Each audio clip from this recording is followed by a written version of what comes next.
একটা প্রশ্ন, এটা কি এখানে কি দেখার কিছু আছে?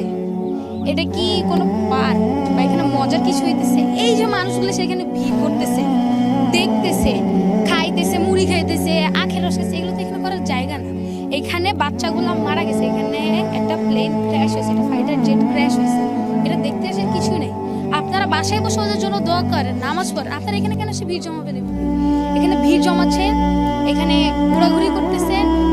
ঠিক ওই দিনও, যেই দিনও ঘটনা ঘটে, শুধু মানুষ দেখতে আসছে। কি কারণে দেখতে আসে? তারা বাচ্চাদের লাশগুলা, বাচ্চাদেরগুলোকে যেতে দেন।